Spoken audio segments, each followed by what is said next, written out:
नमस्कार, आप देख रहे हैं द हिंद 24 न्यूज और मैं हूं आपके साथ साक्षी। आइए नजर डालते हैं आज की बड़ी खबरों की ओर। प्रयागराज उत्तर प्रदेश की डिप्टी सीएम केशव प्रसाद मौर्य ने सर्किट हाउस प्रयागराज में प्रेस वार्ता की, जिसमें उन्होंने कहा, आपातकाल से बड़ा काला अध्याय भारत के लोकतांत्रिक इतिहास में दूसरा नहीं मिलेगा।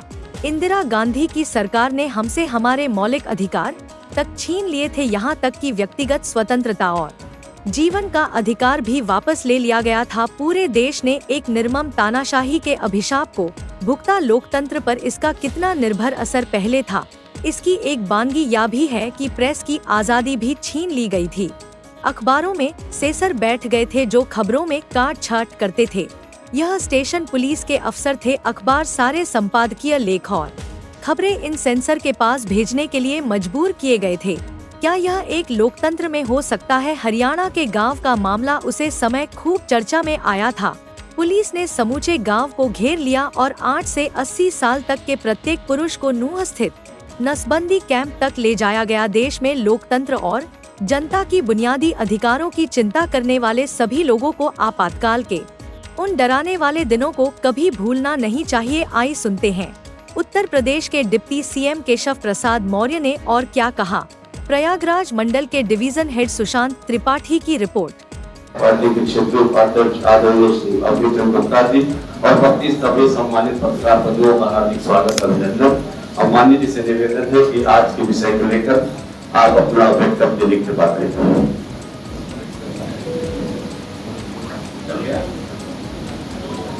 सबसे पहले तो सभी पत्रकार मित्रों को अभिवादन भी है, स्वागत भी है। मंच पर भारतीय जनता पार्टी के तीनों हमारे जिले के अध्यक्ष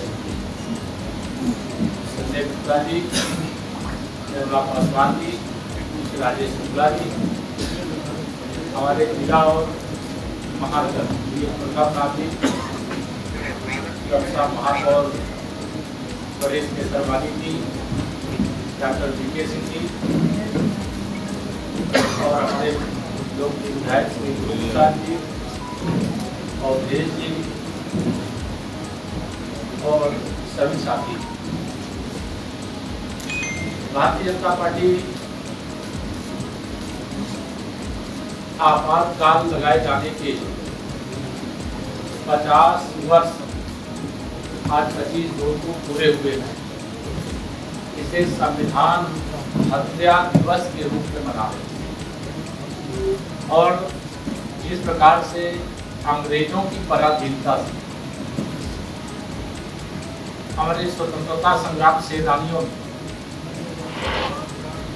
संघर्ष करके बलिदान दे करके देश को आजादी दिलाई, उसी प्रकार से हमारे लोकतंत्र सेनानियों ने काले अंग्रेज के रूप में कांग्रेस और विशेष तौर से गांधी परिवार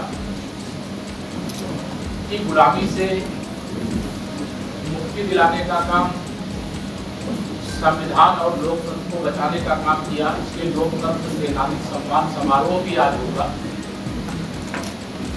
और यह कार्यक्रम पूरे देश में हो रहा है, पूरे प्रदेश में हो रहा है, सभी जिलों में।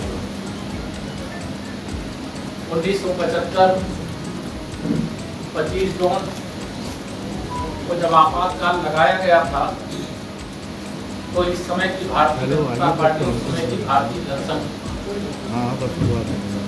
हमारे शीर्ष नेता अटल बिहारी वाजपेयी जी, आदरणीय लाल कृष्ण आडवाणी जी सहित अनेक नेताओं को आपातकाल लगाने का विरोध करने पर जेल भेज दिया गया। लोकनायक जयप्रकाश नारायण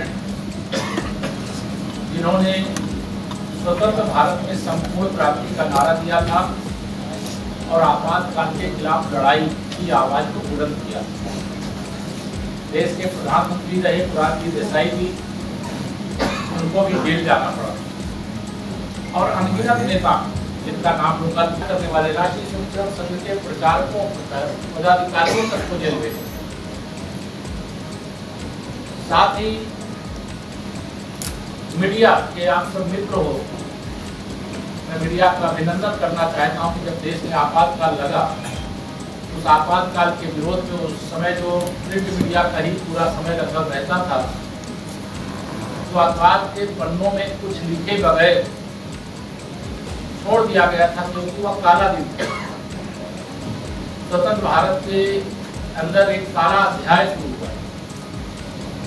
लोकतंत्र की आत्मा को कुचला गया था। भारत रत्न संविधान निर्माता बाबा साहब डॉक्टर भीमराव अंबेडकर जी संविधान के माध्यम से जो नागरिकों को अधिकार दिए थे, लोकतंत्र के 4 स्तंभ जो बनाए थे, उसमें जो उस समय विरोधी दल में थे उनको कुचला गया, मीडिया को कुचला गया, न्यायपालिका के अधिकार सीमित किए गए, जबरन नसबंदी कराने का काम किया गया, पुरुषों की नसबंदी लाखों की संख्या। इतना अत्याचार हुआ कि अंग्रेजों का शासनकाल जो था उससे बड़ी यातना आपातकाल लगाने के बाद की गई। और यह आपातकाल क्यों लगाया? यह महत्वपूर्ण विषय इसलिए है कि आपातकाल भारत के संविधान में इसकी व्यवस्था है कि जब देश के ऊपर कोई ऐसा संकट हो, जिस संकट के समय देश में आपातकाल लगाने की जरूरत, इमरजेंसी लगाने की जरूरत हो, तो संविधान में इसकी व्यवस्था है। लेकिन देश पर संकट नहीं था, गांधी परिवार की सत्ता पर संकट। इलाहाबाद उच्च न्यायालय कर दिया गया था और उस चुनाव के रद्द होने के बाद कि न्यायपालिका का कैसे साहस हो सकता है कि श्रीमती इंदिरा गांधी का जो कांग्रेस की नेता है, मतलब उस समय कांग्रेसी नारा देते थे, भारत का मतलब है और कांग्रेस का मतलब, कांग्रेस और इंदिरा गांधी का मतलब भारत है, भारत का मतलब कांग्रेस और इंदिरा गांधी। उनको ये मालूम नहीं था इस देश की जनता की आत्मा लोकतंत्र में बसती है, भारत के संविधान में बसती है। और एक परिवार की सत्ता को बचाने के लिए देश में आपातकाल लगाया गया, जो कांग्रेस के अहंकार का सूचक है। उसने सत्ता का दुरुपयोग करके वह कार्य किया जो उनको नहीं करना चाहिए।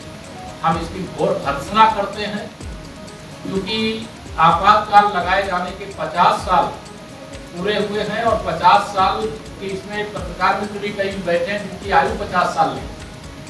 उस समय मैं भी बहुत छोटी आयु का था, इसलिए आपातकाल की यातनाओं का मुझे भी पता नहीं। लेकिन जो उस समय यातना दी गई, जो उस समय कष्ट सहा लोकतंत्र सेनानियों ने लोकतंत्र को बचाने के लिए, संविधान को बचाने के लिए, वह तमाम अनुभव अपना शेयर करेंगे। हमारी पार्टी के द्वारा प्रदर्शनी भी लगाई गई है। मैं चाहूँगा कि आप सब पत्रकार मित्र प्रदर्शनी का भी अवलोकन करने का कष्ट करेंगे, तो आपको ध्यान में आएगा कुछ हमने उसमें सैंपल के तौर पे कुछ चीजें उल्लेखित की है।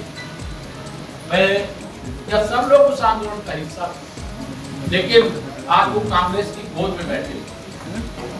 जो कांग्रेस की गोद में बैठ गया वह कांग्रेस की तरह ही हो गई। लोकतंत्र की हत्या करने वाली, इस देश में इमरजेंसी लगाने वाली कांग्रेस पार्टी के साथ जो खड़ा है उसे कांग्रेस ही समझते हैं।